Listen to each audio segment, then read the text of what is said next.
Have you ever felt an unseen presence watching you? Have you heard whispers in an empty house or footsteps when you were completely alone? Some dismiss these experiences as tricks of the mind. Others know better. These stories are real. The people who lived them will never forget. Some refuse to speak of them again. Others, haunted by what they witnessed, share them as warnings. Tonight, I will take you deep into true horror stories. Stories so chilling they will keep you awake at night. Once you read them, you may never look at the dark the same way again. Story 1. The Man in the Closet. I was 10 years old when I first saw him. It started with the closet door. Every morning it would be open just slightly. My parents brushed it off, saying I must have left it ajar before bed. But I knew better. I always closed it. Always. One night I woke up to a creaking sound. The closet door was slowly opening. My breath caught in my throat as a pair of glowing eyes peered out from the darkness. The figure was tall, thin, and hunched. He didn't move at first, just stared. Then he whispered, "Not yet." I couldn't scream. I couldn't move. I just lay there, frozen, as he slowly disappeared back into the closet, the door closing on its own. For weeks I refused to sleep in my room. My parents thought it was nightmares, until one night, my dad sat in my room to prove there was nothing there. The next morning he was pale, shaking, and refused to tell me what he saw. Story 2. The Whispering Shadows. My grandmother's house was always eerie. It loomed at the edge of a dense forest, its dark wooden frame worn with time. The house smelled of old books and lavender, a scent that was oddly comforting despite the unsettling atmosphere. The antique furniture stood like silent sentinels, their presence heavy with history. But the most unnerving thing was the hallway.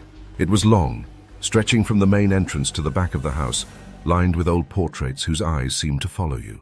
It was always darker than the rest of the house, as if the shadows clung to it more tightly. I never understood why until the whispers began. At night, when the house was silent, they would come. Soft, hushed voices drifted through the hallway, like people conversing just beyond sight. The murmurs would ebb and flow, growing louder some nights, softer on others. I strained to make out the words, but they were always just out of reach, slipping through the air like mist. I told my grandmother about them. She merely smiled, her expression unreadable. "Don't listen to them," she said, her voice quiet but firm. When I pressed for more, she only shook her head and changed the subject.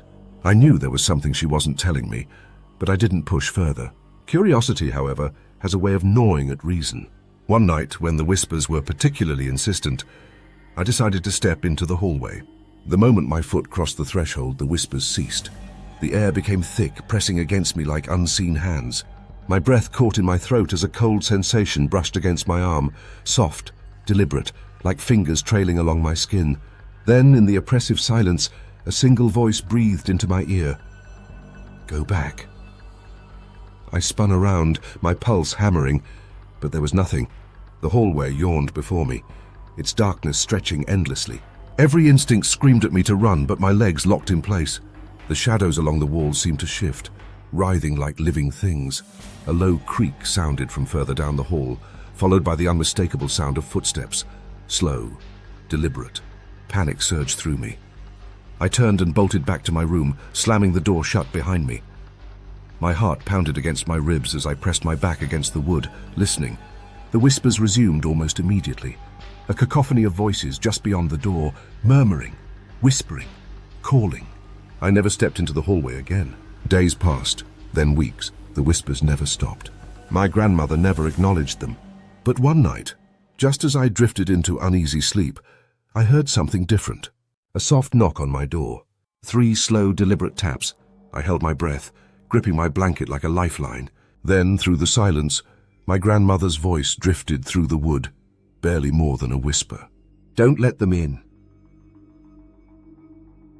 Story 3.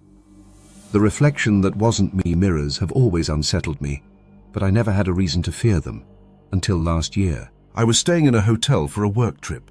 The room was small but cozy. The only strange thing was the mirror directly across from the bed. That night, as I was getting ready to sleep, I glanced at the mirror. My reflection was still standing when I had already turned away. My heart pounded. I turned back slowly. My reflection was smiling. I wasn't. Then it lifted a hand and waved. I ran out of the room and refused to go back in. The hotel staff let me switch rooms, but I never looked into another mirror in that building again. Story 4. The room that shouldn't exist. When I was in college, I lived in an old dorm building that had been standing for nearly a century. The architecture was odd, with long winding corridors and staircases that led to nowhere. Some doors were positioned at strange angles, others seemed to be permanently locked. There were rumors about the building, stories passed down from previous students. Some said it had once been a hospital, others claimed it was part of an abandoned asylum before becoming a dorm.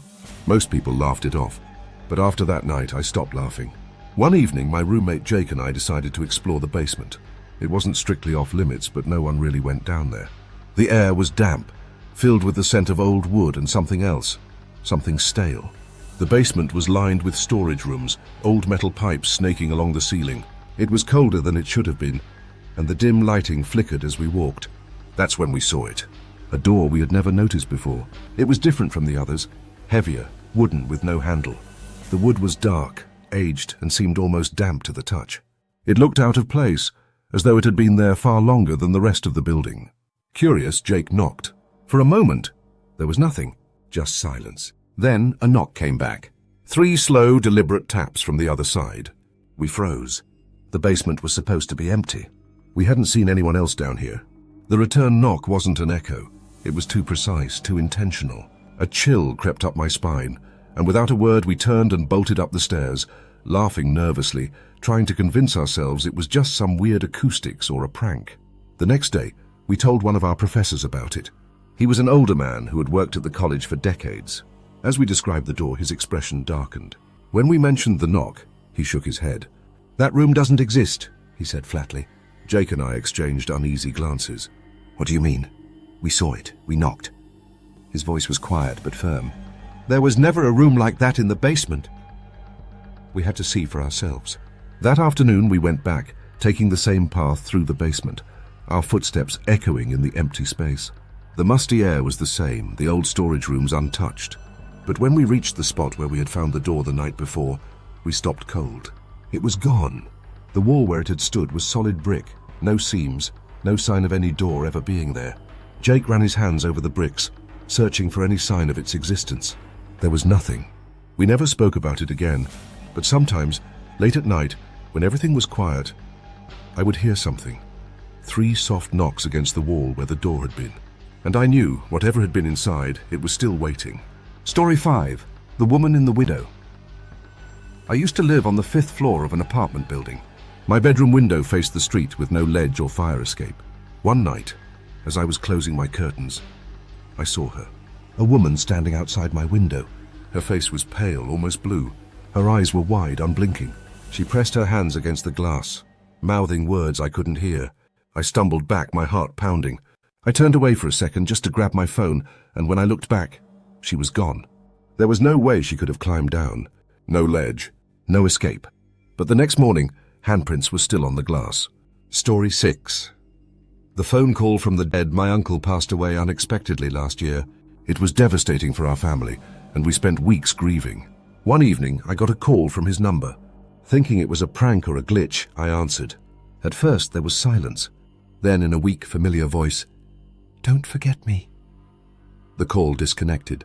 I stared at my phone, my hands shaking. I checked the call log. His number wasn't there. But I know what I heard. These are the stories people tell in whispers. The experiences they don't want to remember but can never forget. If you ever find yourself alone in a dark room, if you hear a whisper when no one is there, or see something move in the corner of your eye, be careful. Because sometimes the things we fear most are real. And sometimes they are watching,